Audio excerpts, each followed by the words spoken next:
사랑이 많으신 하나님 아버지, 올해도 평화의 성탄절을 허락해 주셔서 감사합니다. 올해는 정말 12분도 세상이 더 뒤집어질 정도로 복잡하고 어려우며 미래를 알 수가 없는 혼란스러운 한 해였습니다. 예수님께서 오늘 저희 가운데 오셔서 마음의 평화를 심어주시기를 원합니다. 불안하고 두려워하고 염려하는 마음 속에 평화의 마음을 심어주시옵소서. 아기 예수님으로 오신 하나님의 아들, 오늘 우리들의 마음이 깨끗해지게 하여 주시옵소서. 지금까지 우리가 살아왔던 탐욕스럽고 거짓스러운 마음은 다 씻겨지게 하여 주시옵시고, 아기 예수님 같이 깨끗하고 순결한 마음으로 우리가 새롭게 변화되게 하여 주시옵소서. 오늘 예수님을 찾아왔습니다. 하나님의 축복의 뿌리를 찾게 하여 주시옵소서. 하나님의 축복을 전부 다 발견하는 저희들 되게 하여 주시옵소서. 예수님의 이름으로 기도하옵나이다. 아멘. 성경 말씀을 봉독하겠습니다. 마태복음 18장 1절부터 18절 말씀을 읽겠습니다.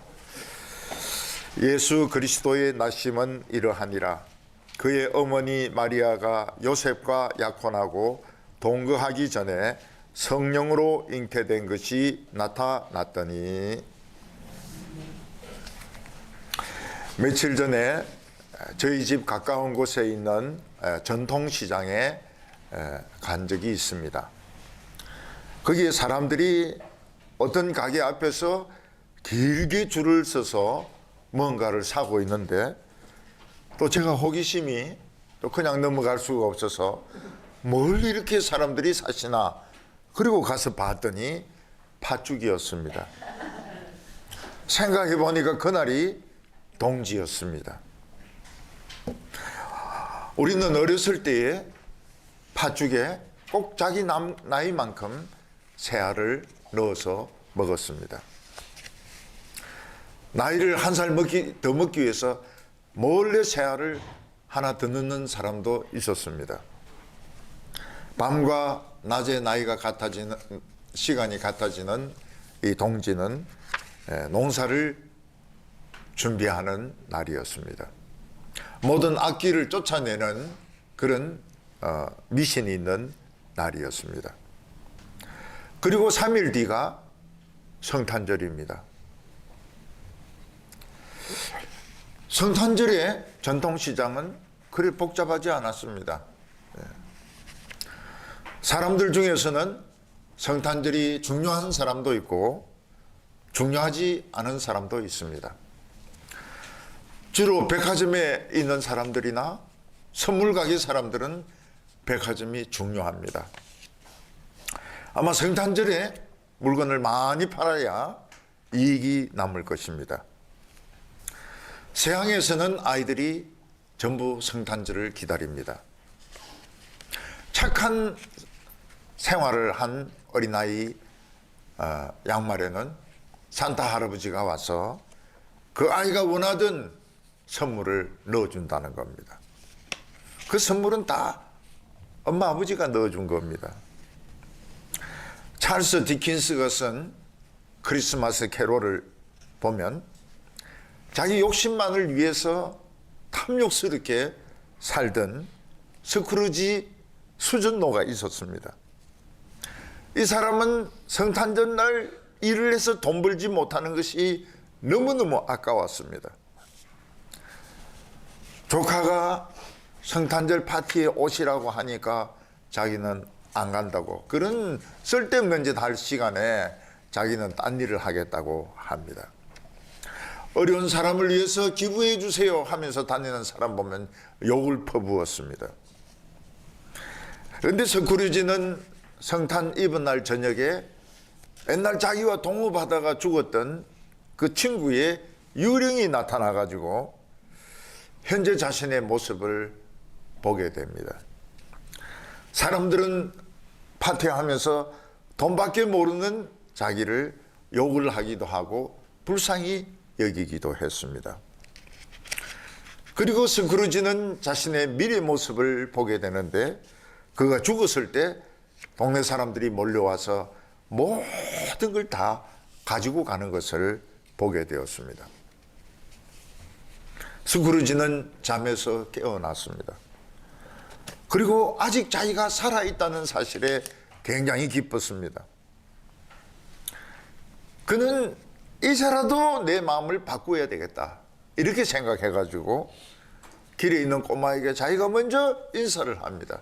메리 크리스마스 이렇게 인사를 했습니다. 기부를 해주세요 하는 사람에게 자기가 일부러 기부를 또 했습니다. 생전 가지 않던 조카의 크리스마스 파티에도 가고 자기가 그렇게 못살게 굴던 그 직원의 집에는 칠면조를 한 마리 보냅니다. 우리는 성탄절이 되면 이 캐롤송을 많이 듣게 됩니다. 백화점에서 캐롤송이 들립니다. 어떤 데는 술집에서도 캐롤송이 들립니다. 흰눈 사이로 썰매를 타고 징글벨 징글벨 종소리 울려 루돌프 사슴코는 매우 반짝이는 코. 스크루지가 불렀던 캐롤송은 무엇이었습니까? 착한 사람으로 변하는 것이 그 사람의 캐롤송이었습니다. 우리는 이 세상에 나름대로 자기 음악을 연주하면서 살아가고 있습니다. 사람들 중에서는 아주 멋지고 감동적인 음악을 연주해서 감동을 다른 사람에게 참 감동을 주는 이런 사람이 있는가 하면 심지어는 성탄절 날도 기가 찢어지는 이런 아주 나쁜 소리를 내서 사람들의 인상을 찡그리게 하는 사람도 있습니다. 오늘 우리는 내가 불러야 할 캐롤송은 무엇일까 한번 생각해 보시기 바랍니다. 우리나라의 여자 성악가는 모차르트의 마술피리에 나오는 그 마녀의 노래를 전 세계에서 제일 잘 부른다고 합니다. 이 노래를 제일 잘 부른대. 반 클라이번이라는 피아니스트는 역시 베토벤의 소나타 5번 황제를 가장 잘 연주를 했습니다. 스페인에 카잘스라고 하는 첼리스트가 있었습니다. 이 사람은 그동안 아무도 연주한 적이 없었던 바하의 무반주 첼로곡 악보를 얻게 됩니다. 이 사람은 그것을 한 번도 연주한 적이 없었던 이 바흐의 무반주 첼로곡을 연주를 해가지고 녹음을 남겼습니다. 사람들은 이 사람이 죽은 바흐를 살려내었다 이렇게 이야기를 했습니다. 바흐의 무반주 첼로곡이 이 사람이 부를 캐롤송이었던 겁니다. 스티브 잡스는 자기가 만든 그 아이폰이 그의 캐롤송이었습니다. 그는 아이패드를 먼저 만들었는데 스티브 잡스가 죽었을 때 사람들은 아이패드 대신에 아이새드 이렇게 했습니다. 슬프다고. 테슬라는 전기 자동차로 세상을 바꾸었습니다. 앞으로 20-30년 지나면 전부 전기 자동차로 바뀐다고 합니다. 윤동전은 하늘과 바람과 별과 시, 그게 그의 쓴 캐롤송이었습니다. 우리는 내가 부를 캐롤송은 무엇일까? 내가 한평생에 걸쳐서 부를 노래는 무엇일까? 생각해 볼 필요가 있습니다. 오늘 첫 번째는 예수님의 탄생의 비밀입니다. 예수님 당시에는 예수님이 처녀의 몸에서 태어났다는 이야기는 꺼낼 수도 없는 그런 스캔들이었습니다. 일반인조차도 처녀가 아이를 낳았다. 이게 사생 아닙니까? 사람들은 처녀가 아이를 낳았다 이러면 아예 들으려고조차도 하지 않습니다. 특히 예수님 당시에 유대인들은 예수님에 대해서 많은 시기를 했습니다. 예수님을 미워했습니다. 그 이유는 예수님이 자신을 하나님의 아들이라고 했기 때문입니다. 하나님의 아들이라고 해서 십자가에 못 박아 죽였는데 알고 보니까 처녀의 몸에서 태어난 아들이더라. 두 번 못 박을 겁니다. 너무 미워가지고. 그래서 당사자인 마리아도 입을 뻥긋하지 못했습니다. 예수님이 복음 전할 때 우리 복음서에서는 앞부분에 이야기가 나오지만 이게 옛날에는 다 생략됐던 겁니다. 마리아 자신도 입을 뻥긋 못했습니다. 너무나도 사람들이 싫어하는 내용이었기 때문에 성탄에 대해서, 예수님의 탄생에 대해서는 마리아조차도 말을 하지 않았습니다. 그래서 이 예수님에 대한 중요한 비밀이 땅에 묻혀버렸습니다. 근데 예수님에 대하여 사람들이 가지고 있었던 그 의심이 박살이 나는 사건이 일어났습니다. 그게 뭔가 하면 예수님이 죽었다가 무덤 문을 열고 살아서 나온 것입니다. 이 한 가지 사건을 통해서 예수님의 제자들, 예수님을 믿는 사람들, 예수님의 가족들이 진짜 예수님은 하나님의 아들이라는 걸 믿게 되었습니다. 물론 그전에도 예수님 보고 하나님의 아들이라고 했지만 반신반의했습니다. 그런데 100% 믿었던 것은 무덤 문을 열고 나왔을 때입니다. 그 의심 많던 제자 도마도 예수님 보고 나의 주시며 나의 하나님이시라고 고백을 했습니다. 예수님이 살아나셨다는 여인들의 이야기를 듣고서도 미친 소리 하지 마라. 나는 이제 안 속는다.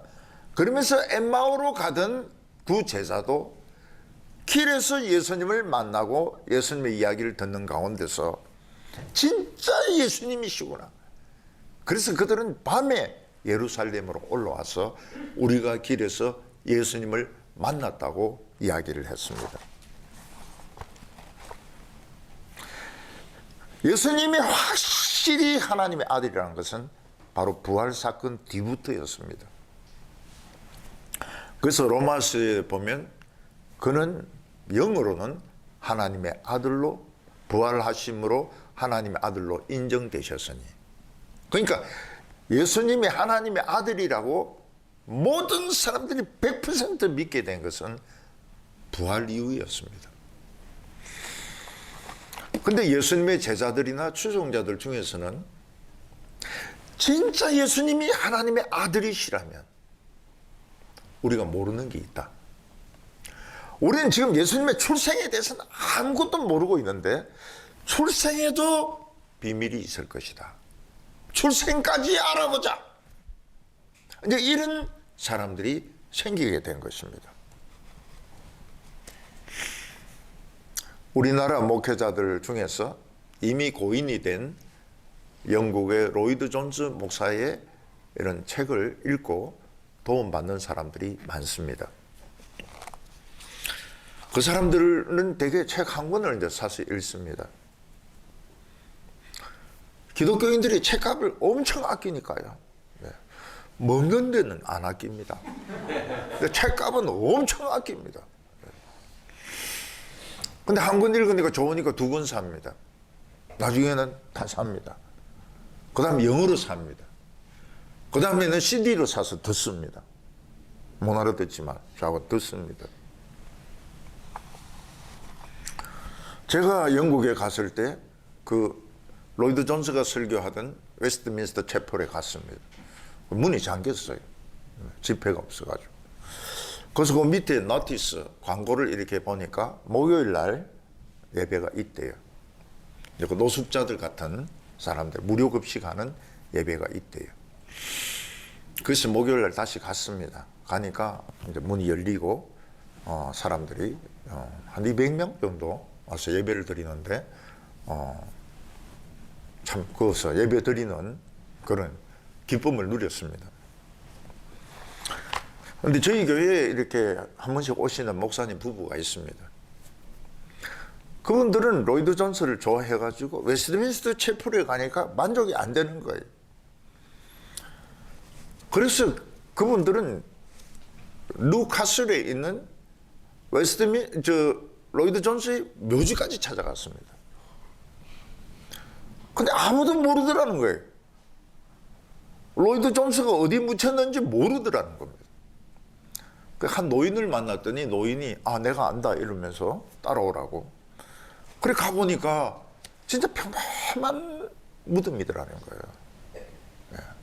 그래서 묘지까지 보고 왔다고 저희인데 이야기를 했습니다. 어떤 유명한 사람이 죽으면 우리나라하고 달리 외국에서는 그 사람에 대한 전기가 한 1000권 정도 나옵니다. 1000권. 윈스턴 처칠에 대한 전기 1000권 정도 나옵니다. 엘리자베스 II 여왕 전기 한 1000권 정도 나옵니다. 스티브 잡스 전기 1000권 정도 나옵니다. 근데 그 전기들은 보면 맞는 것도 있고 틀리는 것도 있고 좀 시기적으로도 또 안 맞는 것도 있고 과장된 것도 있고 좀 내용들이 다 다릅니다. 그래도 워낙 사람들이 그 사람에 대해서 관심을 가지고 있기 때문에 전기는 계속 나옵니다. 제가 미국에 한번 서점에 가보니까 그때 엘리자베스 여왕이 죽었을 때 얼마 안 되거든요. 그때 벌써 전기들이 수십 종이 있었습니다. 우리가 어떤 사람을 좋아하면 그 사람의 모든 것을 알고 싶어 합니다. 선생님이 좋으면 선생님이 어떻게 해서 사모님하고 결혼하게 되는지 꼭 물어봅니다. 꼭 물어봅니다. 일본 여성들은 연사마를 좋아하지 않습니까? 그러니까 이 겨울 연가 수없이 듣습니다. 후유노 소나타 겨울 연가 수없이 들어요. 그 겨울 연가 볼 때 남편이 들락날락 거리면 꺼버립니다. 방해된다고. 오지 마라 그래요. 남편도 눈치가 있어야지. 이 연사마 나올 때는 자기가 나오면 안 되죠. 근데 계속 보다가 한국말로 듣고 싶은 거예요. 그래서 한국말을 공부합니다. 그 일본 여성들이 한국말로 그 겨울 연가를 들어요. 그리고 돈을 모아가지고 남이섬에 갑니다. 그리고 백화점에 가서 연사마 사진이 있는 티셔츠, 그 다음에 종이백 막 다 사가지고 가져갑니다. 연사마가 너무 좋아가지고. 우리가 정말 예수님을 좋아한다면, 예수님이 하나님이시라면 예수님에 대한 모든 것을 알고 싶어 할 겁니다. 그 중에서 제일 신비에 사로잡힌 것이 그의 탄생입니다. 예수님의 탄생. 아무도 말한 적이 없는 예수님의 탄생. 이걸 모르고 있는 겁니다. 그래서 예수님의 제자 마태라든지 사도 바울의 제자 누가는 이 탄생에 대해서 연구를 하려고 덤벼들었습니다. 어떤 큰 강이 흐를 때 사람들은 그 강을 보고 고기 잡거나 배 타는 것만 좋아하지만 이 탐험하는 사람들은 계속 그것을 올라가서 그 강이 처음 나오는 그 원천, 그까지 갑니다. 강의 근원, 강의 발원지, 나일강이 어디서부터 발원되었는지, 그리고 뭐 한강은 어디서부터 발원되었는지, 그래야 한강 전체를 알고 나일강 전체를 알게 되거든. 부분 아는 거로는 만족이 안 되는 겁니다. 그래서 마태라든지 누가 같은 사람은 그 발원지, 예수님의 그 은혜의 발원지를 찾아갔습니다. 오늘 크게 두 번째로 성탄은 하나님의 축복의 발원지더라는 겁니다. 그러니까 성탄을 아는 사람이 하나님의 축복을 다 아는 사람들이에요. 다른 사람들은 그냥 고기가 있으면 고기 한 토막만 먹고 끝났는데, 성탄의 비밀을 아는 사람들은 고기 머리부터 꼬리까지 싹 맛을 다 아는 사람들이에요. 예수님이 십자가에 못 박혀 죽으시고 부활하신 후에 성령이 강같이 흐르게 되었습니다. 그런데 교인들은 이 강 같은 성령의 역사에 만족하지 못하고 이 강이 어디서부터 시작되었는지 알고 싶은 사람들이 있었습니다. 사랑하는 의사 누가는 그 발원지를 찾아갔습니다. 예수님이 태어나신 베들레헴도 가봤습니다. 동네 사람도 만나봤습니다. 근데 정확하지가 않았습니다. 역시 예수님의 탄생에 대한 가장 정확한 정보를 가지고 있는 사람은 예수의 모친 마리아였는데 베들레헴이 없었습니다. 마리아는 예수님이 십자가에 못 박히면서 요한에게 부탁을 했습니다. 그때부터 요한은 마리아를 모셨습니다. 그리고 예루살렘이 공격을 받으니까 페트라로 피난을 갔습니다. 페트라로 피난 가서 있다가 결국은 배를 타고 에베소로 갔습니다. 그래서 마리아는 에베소에 살다가 죽었습니다. 마리아의 무덤이 그 에베소에 있었습니다. 지금 뭐 없어요. 없어졌어요. 그러니까 누가는 베들레헴에 갔다가 예루살렘에 갔다가 페트라에 갔다가 막 이래 다니다가 결국은 에베소에 가서 거기서 마리아를 만난 겁니다. 그래서 예수님이 태어날 때 특별한 일이 없었습니까? 막 쏟아지는데, 이야기가 쏟아지는데 엄청난 이야기가 쏟아지는 거예요. 그 예수님의 출생에 대한 비밀이 어마어마한 내용인 겁니다. 그거를 누가는 막 적었습니다. 마태는 마태는 마리아를 찾아간 것이 아니고 요셉을 찾아갔던 것 같아요. 요셉이나 요셉의 친척을 찾아갔던 것 같아요. 그래서 마태복음 소스하고 누가복음 소스하고 완전히 달라요. 예, 완전히 달라요. 처녀가 아기를 낳았다, 그거는 같은데 소스가 완전히 달라요. 찾아갔던 사람이 다른 겁니다. 누가는 마리아를 만났을 때 자기가 예수를 임신하기 전에 천사 가브리엘이 와서 내가 처녀의 몸으로 아이를 임신할 것이라고 알려주었다고 이야기를 했습니다. 이 천사는 마리아에게만 나타난 것이 아니고 마리아의 친척되는 엘리사벳에게도 나타났습니다. 마리아는 엘리사벳을 찾아가서 그 천사가 사가랴에게 했던 말, 그 다음에 그 엘리사벳과 사이에 있었던 모든 이야기를 다 들었습니다. 그를 머릿속에 외웠어요. 마리아는 예수를 임신하고 몇 달 뒤에 상당히 먼 거리에 있는 엘리사벳 집을 방문합니다. 그때 그 엘리사벳 속에 있는 그 요한은 아기가 조금 컸어요. 예. 마리아가 안녕하세요 이러니까 이 애가 그 소리를 들은 거예요. 안에서 막 예수의 어머니 오셨다. 애가 안에서 막 할렐루야 할렐루야 방구 짜고 막 헤딩도 하고 이래가지고 애가 막 그래 설치니까 막 엄마도 막 설쳐가지고 막 저절로 입에서 막 예언이 나라. 예. 주의 모친의 소리가 들림이 어쩌미뇨. 아 이러면서 믿은 여자에게 복이 있도다.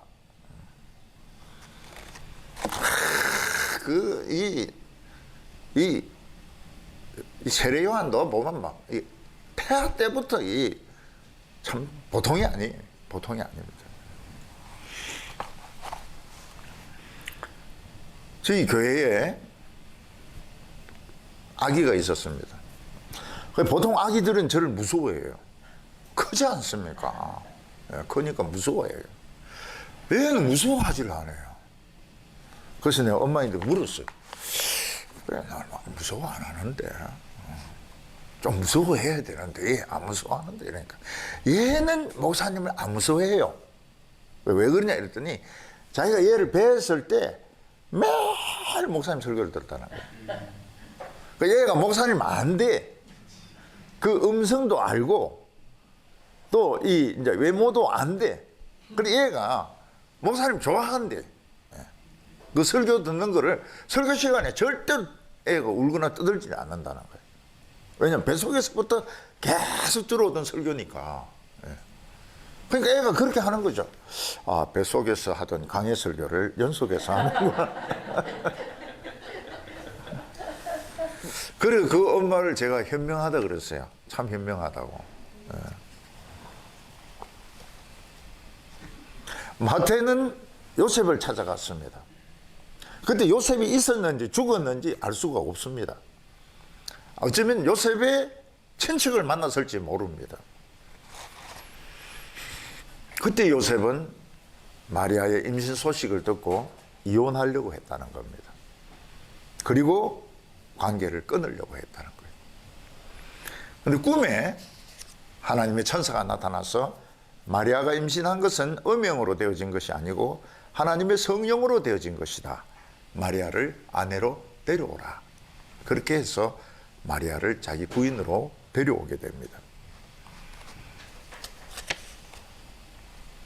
근데 이들이 예수님의 탄생에 대한 이야기를 듣는데 더 놀라운 것은 뭔가 하면 자기들이 예수님의 탄생에 대해서 이렇게 찾아온 사람인 줄 알았더니 훨씬 그 전에 찾아온 사람들이 있었던 겁니다.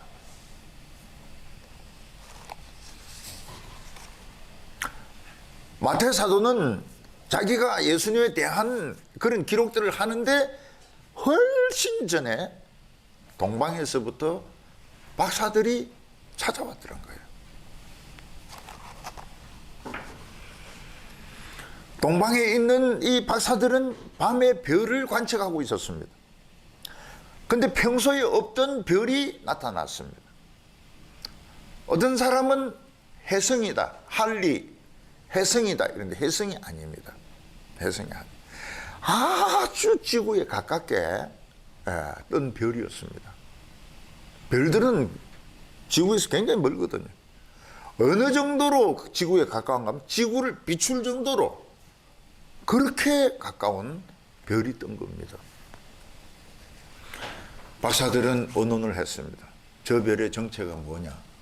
저 별은 어떤 위대한 왕의 탄생을 나타내는 별이다. 그럼 우리가 가만히 있어가 되겠느냐? 안 된다. 우리가 예물을 준비해 가지고 우리 그 왕에게 가서 경배를 해야 된다. 아마 이 학자들은 바벨론에 있던 학자들이었던 것 같아요.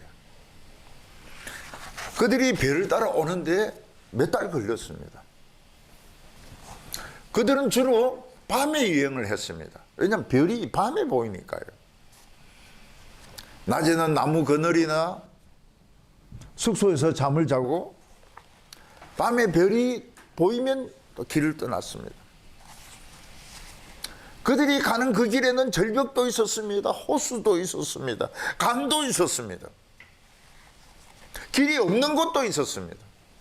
그래도 별을 따라 그들은 갔습니다. 이 박사들이 확신한 것이 뭔가 하면 별이 움직이고 있다는 겁니다.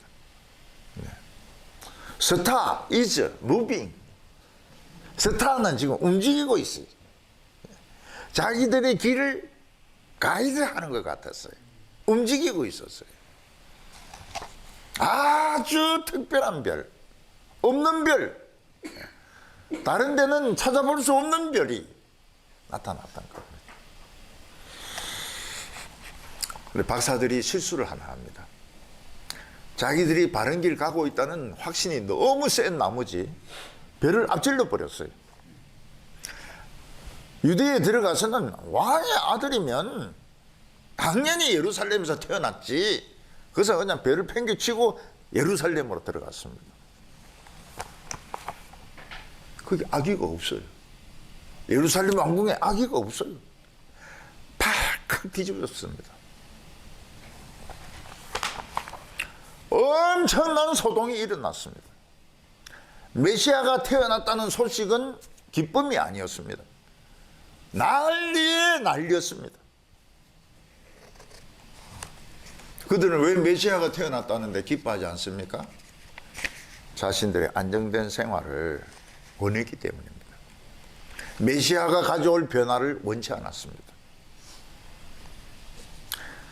헤롯은 학자들을 불러서 회의를 했습니다. 동방에서 왔다는 학자들이 메시아의 별을 보고 여기까지 왔다. 메시아가 태어났다면 어디서 태어났겠는가? 그때 학자들은 이구동성으로 베들레헴입니다. 미가서에 보면은 베들레헴 에브라다야 너는 유다 고을 중에서 가장 작지 아니하도다. 내게서 한 다스리는 자가 나와서 이스라엘의 목자가 되리라. 베들레헴입니다. 모두 메시아가 태어나면 베들레헴에서 태어난다는 것을 알았습니다.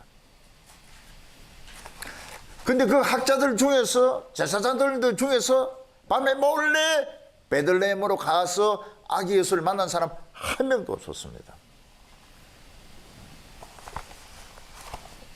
그들은 메시아의 근원을 알지 못했습니다. 미가서에 뭐라고 되어 있는가 하면 그의 근본은 상고의 태초라고 말했습니다. 메시아는 시시하게 이 세상에 있는 돈을 끌고 모으고 권력을 끌고 모으고 전쟁을 하러 오신 분이 아니고 영원한 태초부터 있던 하나님의 능력을 가지고 오신 분이었습니다. 이 사람들은 그걸 몰랐어요. 그래서 엉뚱한 아이들을 죽입니다. 성경을 보려면 앞뒤 다 봐야 되는데 엉뚱한 부분만 보니까 그냥 애들을 죽여버려요. 헤롯은 박사들에게 거짓말을 했습니다. 별을 따라가가지고 아기를 보면 나에게 알려달라고. 그러면 나도 가서 메시아에게 절을 하겠다고. 막 부드럽게 너무나도 친절하게 이야기했는데 거짓말이었습니다. 헤롯은 아기를 죽이려고 박사들을 속인 것이었습니다. 박사들이 예루살렘에서 나오니까 자기들이 잃어버렸던 별이 다시 떠올랐습니다. 그들은 그 별을 보고 기뻐하고 기뻐했다고. 기뻐하고 기뻐했다고. 영어로는 overjoy, 너무너무 기뻐했다고 했습니다. 무슨 말입니까? 그들이 예루살렘에 들어갔을 때 그 분위기 자체가 너무 머리가 아픈 거예요. 그리고 사람들이 생각하는 것이 이렇게 꼬고 저렇게 꼬고 막 비틀고 이러는데 머리가 아파서 죽을 것 같았어요. 지옥이었습니다. 근데 예루살렘에서 딱 나오니까 머리가 개운해지는 거예요. 별이 보이는 거예요. 단순합니다. 굉장히 심플해요. 마음은 깨끗하고 별은 보이고 그냥 별만 따라가면 되는 거거든요. 오늘도 우리가 잘못 들어가면요, 말이 많아요, 사람이. 이 사람은 이 사람 말하고, 이 사람은 저 사람 욕하고, 저 사람은 이 사람 씹고 물고 뜯고, 머리가 터질라고 그래. 나오니까 너무나도 머리가 맑고 바람은 살살살살 불고 이러는데 기분이 굉장히 머리가 맑은 거예요.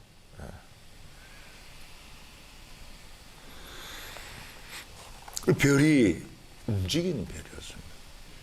그러니까 이 별은 이때만 나타난 겁니다. 지금 아무리 이 별 찾아내도 없어요. 그때 나타났다가 없어졌습니다. 근데 이 별이 예수님이 있는 집 위에 딱 멈추었습니다. 움직이지 않았습니다. 그 박사들이 그 집안에 들어가 보니까 젊은 여성하고 그 아빠 되는 젊은 남자하고 아기가 있었습니다. 그 아기가 이 별의 주인공이었습니다. 박사들은 이 아기에게 절을 합니다. 왕에게 절을 하듯이 땅에 엎드려서 절을 합니다. 그리고 자신들이 준비한 예물을 드렸습니다. 황금을 바쳤습니다. 메시아의 나라는 부유할 겁니다. 메시아의 나라는 가난하지 않습니다. 향유를 바쳤습니다. 메시아의 나라는 향기를 나타낼 것입니다. 전 세계 땅끝까지 향기를 나타낼 것입니다. 모략은 시신이 썩지 않도록 바르거나 넣는 것입니다. 메시아의 나라는 부패하지 않을 겁니다. 예수님의 시신도 썩지 않을 것입니다. 박사들은 벌써 꿈에 하나님의 말씀을 들었습니다. 꿈에 천사가 나타나서 헤롯에게로 가지 마라. 딴 길로 가라. 박사들은 다른 길로 해서 바벨론으로 돌아갔습니다.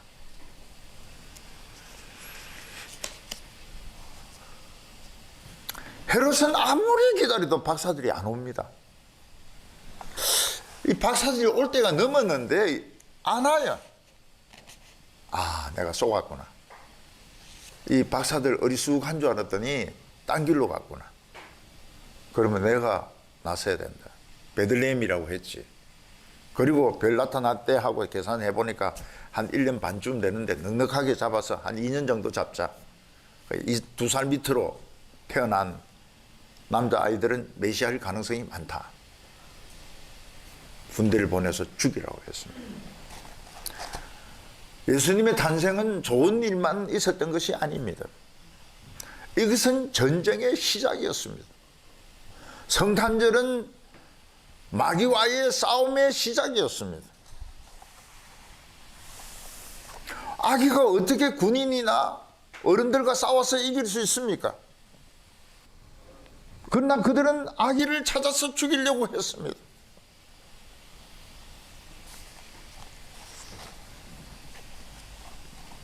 헤롯은 시간을 넉넉하게 잡아서 1년 반 전에 별이 나타났다. 2년 정도 잡자. 2살 밑으로 남자아기는 전부 다 죽이라. 요셉은 자는데 밤에 천사가 알려주었습니다. 오늘 탈출해야 된다. 헤롯이 군사들을 보내어서 남자아이들을 다 죽일 것이라고. 요셉은 자다가 벌떡 일어나가지고 짐 막 싸가지고 나귀에 마리아를 싣고 탈출을 합니다. 그때 벌써 저쪽에서는 군인들이 오고 있는 거예요. 그러니까 아슬아슬하게 아기 예수는 피난을 가게 됩니다. 이 당시 에집트에서는 유대인들이 많이 살았습니다. 알렉산드리아 이런 데도 유대인들이 사는 그런 동네들이 있었습니다. 그리고 이 나일강 중류에도 유대인들이 사는 곳이 있었습니다.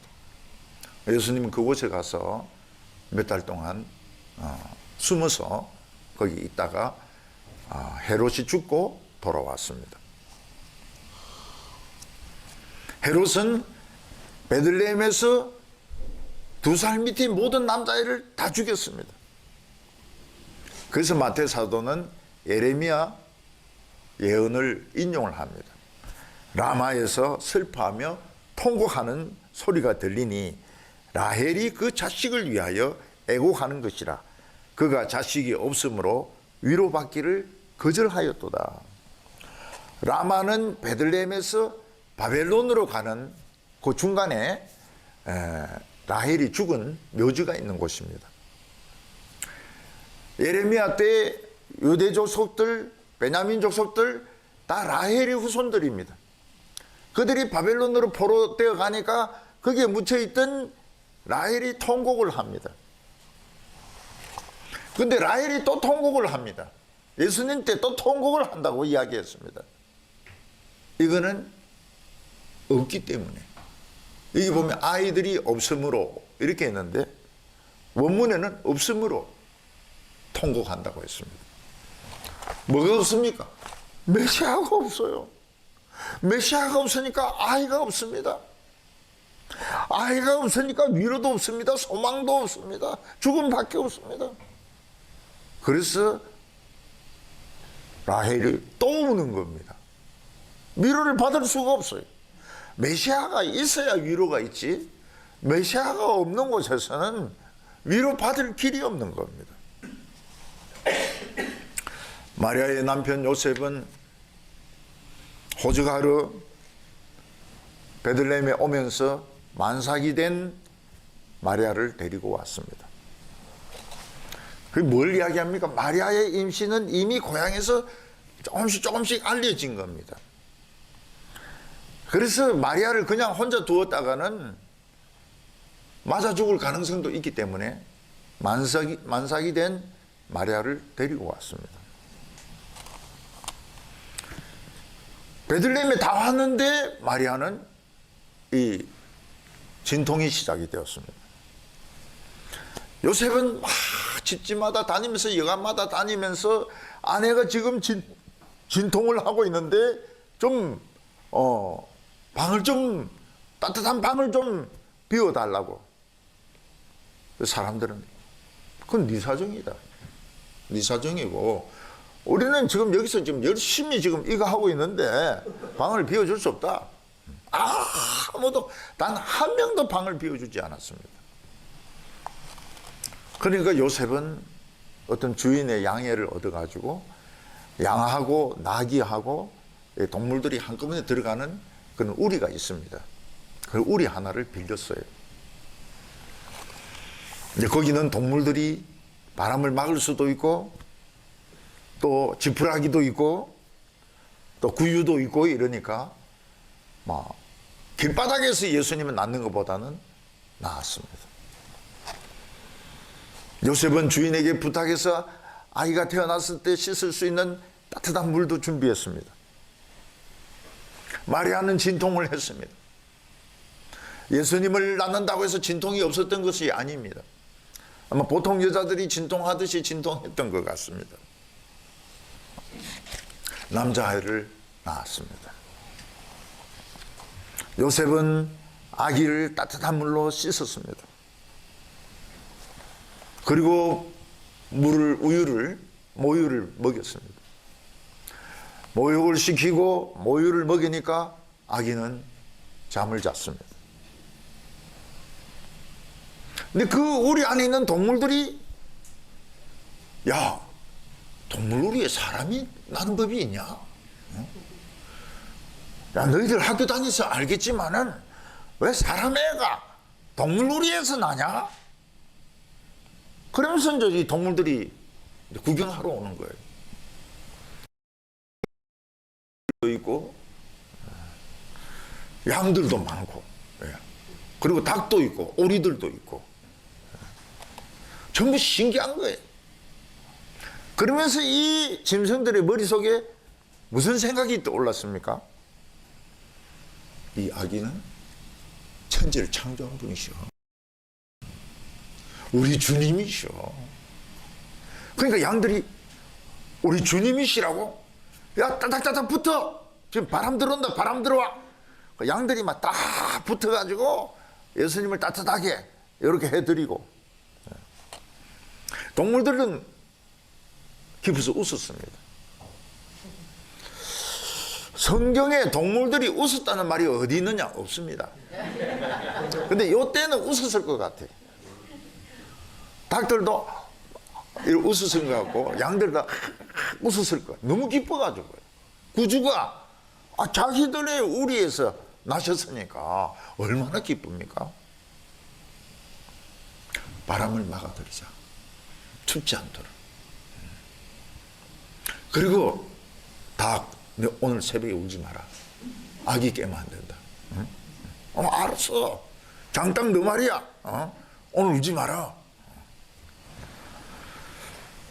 그리고 우리 모두 예수님께 절하자. 그 나름대로 막 이러면서 예수님께 경배를 하면서 이 동물들이 제일 먼저 예수님을 환영했던 겁니다. 근데 잠시 후에 이들을 찾아온 사람들이 있었습니다. 그들은 들판에서 양을 치던 목자들이었습니다. 이들은 막 집집마다 두드리면서 새로 태어난 아기 없습니까? 막 물어보았습니다. 그랬더니 이 집 주인이 이 동네 사람 아닌데 자기가 아기 하나 낳았다고. 이 사람들은 마리아를 만나가지고 들판에서 있었던 놀라운 이야기를 해주었습니다. 자기들이 들판에서 양을 치고 있는데 하늘에서 수백 명, 수천 명의 천사들이 내려와서 찬양을 하더라는 겁니다. 그리고 한 천사는 나레이터인데 하늘에서는 영광이요 땅에서는 평화로다, 그런 소리를 외치더라는 겁니다. 그리고 천사는 빨리 다윗의 동네에 가보라. 거기에 구주가 나셨다. 구주는 포대기, 그냥 보통 사람들 보자기에 쌓여 있을 것이라고. 그러니까 마리아는 이 아기를 낳을 준비를 충분히 못했기 때문에 보자기만 있었던 것 같아요. 이 아기는 보자기에 담겨져 있는 겁니다. 양치는 목자들은 막 집을 두드리면서 아기 있어요, 아기 있어요. 요셉과 마리아 조용히 하세요. 아기 자고 있어요. 지금 아기 깨우려고 그러는 거예요? 그랬더니 정말 여기 아기 있네.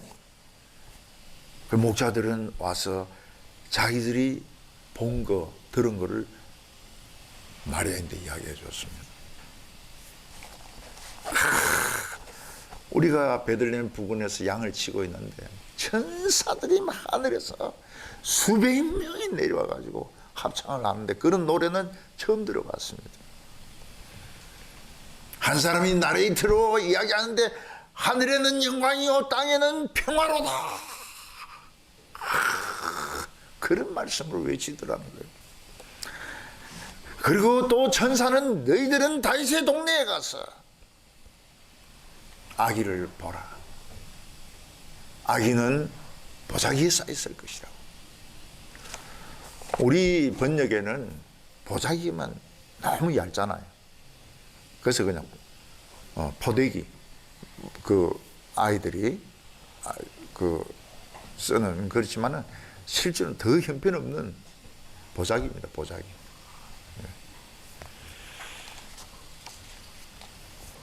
강보에 누워 있다. 강보는 그래도 좀 두꺼워요.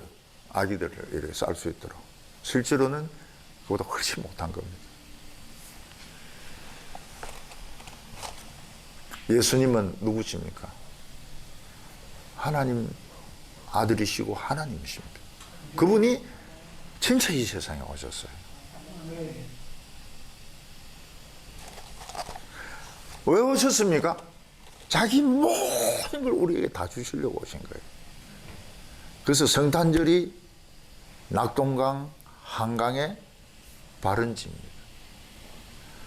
이 성탄의 비밀을 모르는 사람, 성탄을 중요하게 생각하지 않은 사람은 하나님의 축복을 전부 다 모릅니다. 그냥 한 도망만 가지고 그냥 자기는 다 한다고 생각하는 사람들이. 줄기세포 논쟁이 한창일 때 한 학자는 이런 말을 했습니다. 어떤 집에 난치병에 걸린 아이가 태어났는데 동생을 또 낳았어요. 그런데 이 동생은 죽이려고 낳은 겁니다. 이에 줄기세포를 가지고 형을 살리려고. 그래서 막 그 윤리적인 이런 문제가 막 타임지에서 떠들고 그랬습니다. 예수님은 죽으려고 오셨습니다. 자신의 몸을 줄기세포로 우리 모두에게 다 주시려고. 그게 하나님의 축복의 발원지였습니다. 성탄절의 비밀을 모르는 사람은 하나님의 축복의 일부밖에 모르는 사람입니다. 우리는 근원을 찾아가야 됩니다. 태백시에 가보면 이 큰 한강의 발원지가 못입니다. 조그만 못입니다. 그 못에서부터 강이 내려오는 겁니다. 저 낙동강의 발원지는 금용소라고 해가지고 또 거기 산에서 내려오는 그 물이 내려오는 곳입니다. 참 신기해요. 어떻게 이 물이 저리 큰 강을 이룰 수 있는가? 오늘 우리는 오염 안 된 물을 마셔야 됩니다. 모든 물이 오염되어 있습니다. 수돗물 오염되어 있습니다. 모든 물 다 오염되어 있습니다. 그래서 우리는 얼굴이 누르퉁퉁합니다. 오염 안 된 물이 어디에 있습니까? 베들레헴 말구유에 있습니다. 진리도 오염됐습니다. 진리도 너무너무 오염이 되어 있습니다. 우리는 그 베들레헴에서 말구유에서 마리아가 얘기해 주는 그 이야기들 오염이 안 된 겁니다. 우리는 원천을 찾아왔습니다. 이 원천의 물을 마셔야 됩니다. 성탄절에 베들레헴 구유의 물을 마셔야 됩니다. 누가가 찾아갔던 마리아의 이야기를 들어야 됩니다. 천국의 비밀 전부를 내 것으로 만들어야 됩니다. 일부분만 알면 안 돼요. 전부 내 것으로 만들어야 됩니다. 그래서 진리의 원천을 가지고 살아가시는 우리 성도님들이 다 되시기를 바랍니다. 기도드리겠습니다. 하나님 아버지, 오늘도 성탄절을 맞이하여 저희들을 하나님의 축복의 원류가 있는 곳으로, 그 샘물의 근원으로 우리를 인도해 주심을 감사합니다. 저희들은 오염된 물을 많이 마셨습니다. 우리는 거짓된 이야기들을 너무 많이 들었습니다. 오늘 저희들이 가장 순수한 말씀을 듣게 하여 주시고, 우리의 마음이 어린아이와 같이, 마리아와 같이 아기 예수님처럼 깨끗한 마음이 되게 하여 주시옵소서. 오늘 저희들이 이 하나님의 축복을 전부 다 가지게 하여 주옵소서. 조금만 가지지 말고 전부 다 가지고 살아갈 수 있게 하여 주시옵소서. 예수님의 이름으로 기도하옵나이다. 아멘.